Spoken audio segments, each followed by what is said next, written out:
नमस्कार प्यारे दोस्तों, एक बार फिर आपके लिए लेके आ गए हैं एक बहुत ही महत्वपूर्ण वीडियो। और इससे प्रीवियस वाले वीडियो में हमने आपको समझाया था हिस्ट्री ऑफ एथेंस, यानी कि ग्रीस का इतिहास, यूनान का इतिहास। और उसी वीडियो को कंटिन्यू करते हुए आज के इस वीडियो में हम लेके आए हैं सेम टॉपिक को कंटिन्यू करते हुए history of Rome, history of Germany and history of Sweden से रिलेटेड मोस्ट इंपॉर्टेंट क्वेश्चंस। तो फ्रेंड्स, वीडियो बहुत ही इंपॉर्टेंट है आपके रिवीजन और प्रिपरेशन पर्पस से, तो वीडियो को पूरा और लास्ट तक जरूर देखिएगा। मैं हूं आपकी होस्ट डॉक्टर सीमा तिवारी। तो शुरू करते हैं रोम पीरियड से। रोम के निवासियों को क्या कहा जाता था? और सभी को पता है कि इन्हें ओरेटर के नाम से भी जाना जाता था। एक्चुअली रोम के इतिहास को दो भागों में बांटा गया है, अर्ली रोम पीरियड और लेटर रोम पीरियड। और रोम काल में कौन सा लेखक पाया गया? तो डेलन की बात यहाँ पे की जा रही है।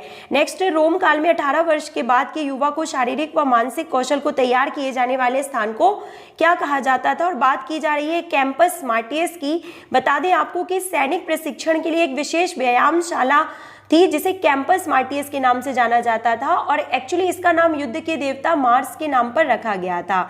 ओके फ्रेंड्स, और बहुत इंपॉर्टेंट क्वेश्चन जो पूछा जाता है सभी एग्जाम में कि ग्लैडिटोरियल मुकाबला या तलवारबाजी के मुकाबले मेनली किस में प्रसिद्ध थे, किस पीरियड में प्रसिद्ध थे? तो रोम पीरियड में ही जो सबसे लोकप्रिय खेल था वो था ब्रूटल ग्लैडिटोरियल कम्बाट्स, यानी कि ग्लैडिटोरियल कम्बाट्स जो खेल थे वो इसी काल में प्रसिद्ध थे।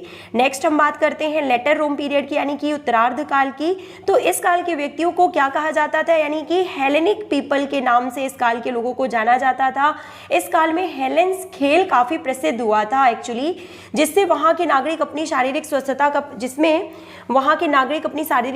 का प्रदर्शन करते थे।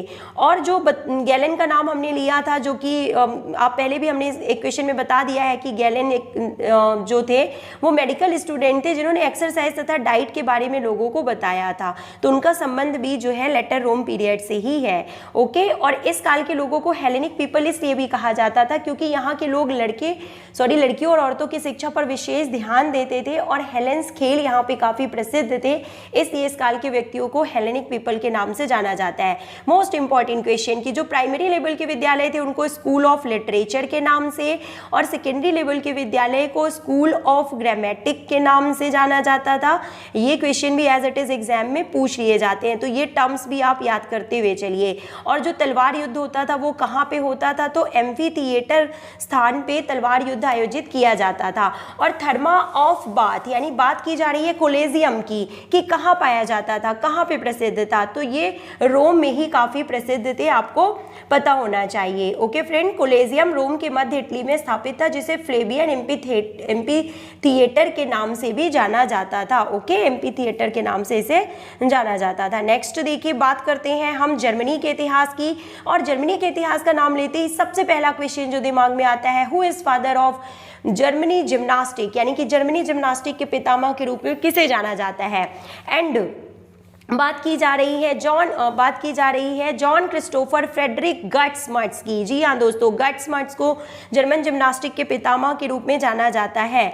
और साथ ही साथ इन्होंने gymnastic for the young and games, इन दो पुस्तकों को भी लिखने वाले गट सीरीज की फ्रेडरिक लुडविग जॉन को जर्मनी में राष्ट्रीय एकता का एक जरिया बताया था। शारीरिक शिक्षा को जर्मनी में राष्ट्रीय एकता का जरिया किसने बताया था? और बात की जा रही है फ्रेडरिक लुडविग जॉन की, जिन्हें शारीरिक शिक्षा के पितामह के रूप में भी जाना जाता है। जी हाँ दोस्तों, father of physical education Friedrich Ludwig Jahn, जिन्होंने टर्नवेरियन मूवमेंट की स्थापना भी की थी। अगर पूछा जाए कि टर्नवेरियन मूवमेंट को स्टार्ट करने वाले कौन थे, तो लुडविग जॉन की बात ही यहाँ पे की जा रही है। ओके, जर्मनी में आधुनिक शारीरिक शिक्षा को शिक्षा से संबंधित करते हुए विचार किसने रखे थे? और बात की जा रही है जॉन बर्नार्ड वेस्डो। और क्वेश्चन ऐसे भी पूछा जाता है कि जर्मनी में आधुनिक शारीरिक शिक्षा का पितामह किसे कहा जाता है? तो जॉन बर्नार्ड वेस्डो की बात यहाँ पे की जा रही है। अभी इसके बाद नेक्स्ट की ओर मूव करते हैं कि 1774 में रूसों के नक्शे कदम पे चलते हुए यानी कि प्रकृतिवाद पर आधारित जो है जर्मनी के डेसो नामक स्थान पर स्कूल बनाया गया था, जिसे फिलेंथ्रोपियम के नाम से जाना गया। किस स्थान पे ये बनाया गया था? डेसो नामक स्थान पे रूसो यानी प्रकृतिवादी पाठशाला खोली गई थी रूसों के सिद्धांत पे आधारित, जिसे फिलेंथ्रोपियम के नाम से जाना गया। ये इंपॉर्टेंट क्वेश्चन है। और फिलेंथ्रोपियम के जो पहले शारीरिक शिक्षक थे, यानी कि प्रथम शारीरिक शिक्षक, वो कौन थे? John Simon. ये देखिए नेक्स्ट यहाँ पे लिखा हुआ है कि जॉन साइमन जो है फिलैंथ्रोपियम के प्रथम शारीरिक शिक्षक थे, जो कि विद्यार्थियों को जिम्नास्टिक, मनोरंजन तथा शारीरिक क्रियाओं में व्यस्त रखते थे। और ये पहले शिक्षक थे जिन्होंने पूरे स्कूल को 1 घंटा सुबह और 2 घंटा दोपहर में भिन्न भिन्न खेलों को खिलवाया। तो इस तरह से ये पूरा रिवीजन करते हुए चलिए, ये इंपॉर्टेंट क्वेश्चन एग्जाम में पूछे जा सकते हैं। वह कौन सा विद्वान था जिसने फिलैंथ्रोपियम के शिक्षण कार्य से अभिप्रेरित होकर 1785 में स्नेप्थेनॉल एजुकेशन इंस्टीट्यूट खोला? और बात की जा रही है क्रिश्चियन गोथीफ साल्जमैन की। नेक्स्ट क्वेश्चन देखिए कि जर्मनी में आधुनिक शारीरिक शिक्षा का पितामह जॉन बर्नार्ड वेसडो, जर्मनी जिम्नास्टिक का पितामह जॉन क्रिस्टोफर फ्रेडरिक गट्समट्स की बात की जा रही है। गट्समट्स ने कौन सी 2 बुक्स लिखी थी? तो जिम्नास्टिक फॉर द यंग एवं खेल और शारीरिक शिक्षा को जर्मनी में राष्ट्रीय एकता का एक जरिया फ्रेडरिक लुडविग जॉन ने बताया था। जर्मन के किस विद्वान ने टर्नवेरियन मूवमेंट की शुरुआत की थी? तो लुडविग जॉन ने ही की थी। और लुडविग जॉन ने 1811 में टर्न प्लाज भी इसको नाम दिया था। जी हाँ दोस्तों, टर्न प्लाज की बात आई है तो आपको बता दें कि जो 1816 में लुडविग जॉन ने जर्मन जिम्नास्टिक नामक पुस्तक लिखी और इसी वर्ष टर्न प्लाज में व्यायाम करने वाले व्यक्तियों की संख्या 1000 से ऊपर हो गई। 1816 की बात की जा रही है कि जो एक व्यायामशाला थी जिसे टर्न प्लाज नाम दिया गया था, ये जो टर्न प्लाज नाम दिया गया था ये एक व्यायामशाला थी, एक्चुअली एक आयताकार क्षेत्र था जिसे व्यायामशाला या टर्न प्लाज का नाम दिया गया। और इसमें जब व्यायाम करने वालों की संख्या 1000 से ऊपर हो गई तो उन्हें टर्नर का नाम दे दिया गया। ओके फ्रेंड्स, और इस तरह से टर्नवेरियन मूवमेंट की स्थापना लुडविग जॉन के द्वारा की गई थी, ये आपको यहाँ पे याद रखना है। और 1816 में इन्होंने जो बुक लिखी थी वो जर्मन जिम्नास्टिक थी। और फिर देखिए क्या हुआ कि 1819 में लुडविग जॉन पर षड्यंत्र का आरोप लगाया गया और उन्हें कारावास में डाल दिया गया और टर्न प्लाज को पूरे तरीके से बंद कर दिया गया। ओके फ्रेंड्स, ये भी आपको पता होना चाहिए। मूव करते हैं नेक्स्ट क्वेश्चन की ओर। देखिए कि जर्मनी द्वारा मॉन्ट्रियल ओलंपिक में तीसरा स्थान प्राप्त करने के पश्चात शारीरिक शिक्षा को पहली कक्षा से अनिवार्य विषय के रूप में जो किया गया था वो किसके द्वारा? तो डी कार्ल डाइन की बात यहाँ पे की जा रही है। Okay, let's move to next, history of Denmark. History of Denmark की ओर मूव करने से पहले आपको एक और इम्पॉर्टेंट क्वेश्चन हम बता देते हैं जो कि एडोल्फ स्पीच से रिलेटेड है। यहाँ पे देखिए हिस्ट्री ऑफ डेनमार्क में आधुनिक, पहले डेनमार्क के बारे में डिस्कशन कर लेते हैं कि डेनमार्क में आधुनिक शारीरिक शिक्षा का पितामह किसे कहा जाता है? तो फ्रेंच नेस्गाल को।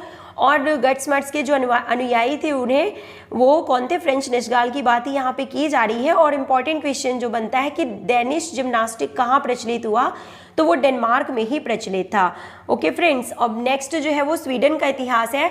लेकिन हिस्ट्री ऑफ जर्मनी से रिलेटेड एक इम्पॉर्टेंट क्वेश्चन मैं आपको बता देती हूँ कि एडोल्फ स्पीच जो थे तो इनके द्वारा स्कूल ऑफ जिम्नास्टिक की स्थापना की गई थी। ओके, स्कूल ऑफ जिम्नास्टिक की स्थापना इनके द्वारा की गई थी। और बर्लिन में 1851 में royal central institute of gymnastic की स्थापना भी की गई थी। ये एक important question history of Germany से रिलेटेड एग्जाम में कई बार पूछा गया है। 1851 बर्लिन में royal central institute of gymnastic की स्थापना की गई थी। ओके, तो let's move to history of Sweden now. तो स्वीडन में शारीरिक शिक्षा को ऊंचा दर्जा दिए जाने में किसका इंपॉर्टेंट रोल था? तो पान हेनरिक लिंग की बात यहाँ पे की जा रही है। और पान हेनरिक लिंग जो है स्वीडन में चिकित्सा शास्त्र के पितामह के रूप में भी ये जाने जाते हैं। और इन्होंने जिम्नास्टिक को 4 भागों में बांटा था, जो कि है educational gymnastic, military gymnastic, medical gymnastic. इस तरह से इन्होंने डिवाइड किया था जिम्नास्टिक को। तो पान हेनरिक लिंग की बात यहाँ पे की जा रही है। इन्होंने फॉर्म गिविंग मूवमेंट की भी शुरुआत की थी, यानी कि शरीर को मजबूती देने के लिए तथा गलत आसन को रोकने के लिए जो प्रैक्टिसेस करवाई जाती थी इनके द्वारा, उन्हें फॉर्म गिविंग मूवमेंट का नाम दिया गया था। तो मेनली जो है इस पीरियड में जो मेन रोल प्ले किया फिजिकल एजुकेशन के डेवलपमेंट में वो है पान हेनरिक लिंग। और पान हेनरिक लिंग की याद में 1939 में जो मनाया गया उनकी जो प्रथम जो वर्षगांठ मनाई गई स्टॉकहोम में। देखिए 1939 में स्टॉकहोम में पान हेनरिक लिंग की वर्षगांठ मनाई गई, जिसे फर्स्ट लिंगयार्ड या लिंगयार्ड का नाम दिया गया था। किसका नाम दिया गया था? लिंगयार्ड का नाम। और बता दें साथ ही साथ कि 1949 में उनकी बरसी के दिन जो समारोह आयोजित किया गया उसे सेकेंड लिंगायत का नाम भी दिया गया था। और हनुमान व्यायाम प्रसारक मंडल अमरावती की एक टीम ने किस लिंगायत में भारतीय सांस्कृतिक व उसकी पद्धति का प्रदर्शन किया, तो 1949 सेकेंड लिंगायत की बात ही यहाँ पे की जा रही है। तो इस तरह से हमने जो है यहाँ पे डिस्कस किए हैं history of Rome, history of Germany और history of Denmark and Sweden से रिलेटेड मोस्ट इंपॉर्टेंट क्वेश्चंस। इसी तरह के इंपॉर्टेंट वीडियोस हम आपके लिए लेके आते रहेंगे। Till then take care.